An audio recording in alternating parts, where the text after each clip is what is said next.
Менин аты жөнүм Сүйдүмкан Юнусова. Азыр 50 жаштамын. Баткенде төрөлүп, Баткенде өскөнмүн. 1985 жылы Кызылкаа шаарындагы медициналык окуу жайын бүтүргөнмүн. Ошо 88 жылы августта келип ушул Баткен областтык биргелешкен ооруканасынын балдар бөлүмүнө келип ишке киргенмин. Ошол жерден эмгектенип келатамын. Араларында өзү 5 баланын энесимин, 4 кыз, 1 уулум бар. Азыр Кудайыма шүгүр 4 нөөрөлүү болдум. Жугуштуу оору бөлүмүндө 2005-жылдан бери жумуш кылып эмгектенип келатамын. 2003-жылы кокустуктан күйөөм өтүп кеткен. Ошол жылдан бери ошо 5 баламды өзүм багып келатам. Мен кеттим анда. Пока. Бактыра. Бул кесип менен мен сыйныктанам. Бул сооптуу иш бир жагынан ары ардактуу, ары сыйныктуу.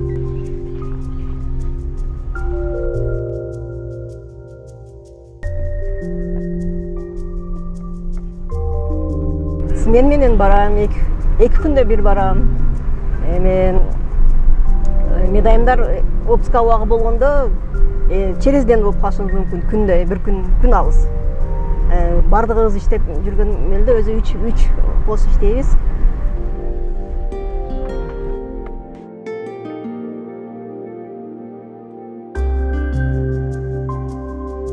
Кандайсыздар, жакшысыздар? Жакшы иштеп дамап келдиңиздерби? Биз ошо COVID-19 вирусунун пандемиясы башталгандан эле карантинден баштап бригада болуп иштей баштадык. Биринчи бригада 14 күн иштеп чыккандан кийин мен өзүм экинчи бригада болуп кирдик бул жерге. 2 врач, 2 медайым, 2 кенже кызматкер болуп. Зонага бөлүп койгонбуз бул жерде. Ошо баягы кир зона, таза зона деп ошол кир зонага киргенибизде 6 саат иштеп чыгып аттык. 6 сааттан кийин санитариялык обработкадан өтүп, өзүбүздүн эс алчу жерибизге кирип, обработкадан өтүп, бүт душка тазаланып чыккандан кийин бул жерде экинчи бияк постубузга, экинчи бөлүккө барып таза эмеде эс алып жаттык.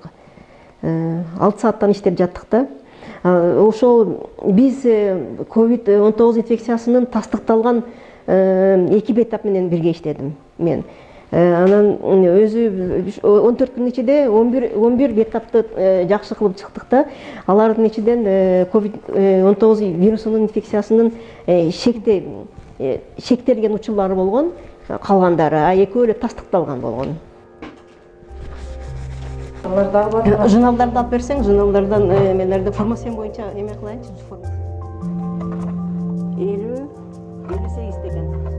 Бирок бул айлыктарыбыз мындай базар экономикасында эч кандай жетпейт. Отурган саатыма жараша аламын, турган сменме жараша аламын. 7-8 миңден 11-12 миңге чейин.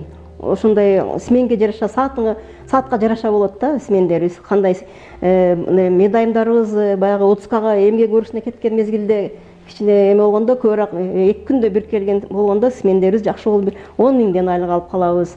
3 күндө келип калганыбызда 7 миң, 8 миң, 9 миңден айлык алабыз.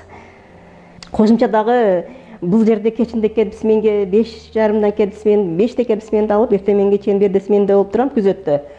Смен тапшырып кеткенден кийин кайра дагы ошо 10 жыл Баткен областтык гимназия мектебинде медайым болуп иштедим. Дагы кошумча иштерди жасап, эми тириликти өткөрүп келатабыз ушинтип. Балдарыма дагы атасы өткөнүнө байланыштуу пенсия берет, бирок баары бир 5 балага жетишсиз. Бирок бул жерде башка медайымдар бар. Бир эле өз жерде иштеген 5 миң, 6 миң, 7 миңден эле айлык алгандар бар да. Вообще эч нерсеси жок, бир жерде иштеген, айлык жетишпейт. Жаш келген врачтарыбыз ошо көбүрөөк иштеген, ошо кенже кызматкерибизден аз айлык алат. Кенже кызматкерлерибиз 7 миң, 8 миң алса, ошо жаңы өтүп келген врачтарыбыз 5 миң, 4 миңден айлык алат. Кичине айлык болсо дагы эптеп ошого шурур кылып иштеп жүрүшөт.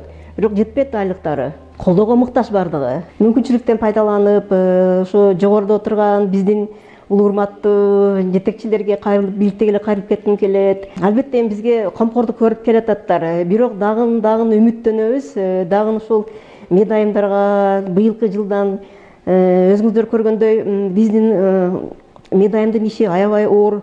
бардык ошо бейтаптар менен болгон ишибизде 80% ишти ошо медайым биз кылабыз. Ушу үмүттөбүз эми биздин кичине бизге дагы кичине көңүл буруп, ушул айлык мыядан тышкары дагы кичине үй салганга көмөк берип, жер аянттарын өздөрүнө бергенге мүмкүнчүлүк, ошо жеңилдетилген пайызда кредиттерди бергенге мүмкүнчүлүк берсе, бул биздин медайымдар үчүн чоң мындай мотивация болмок.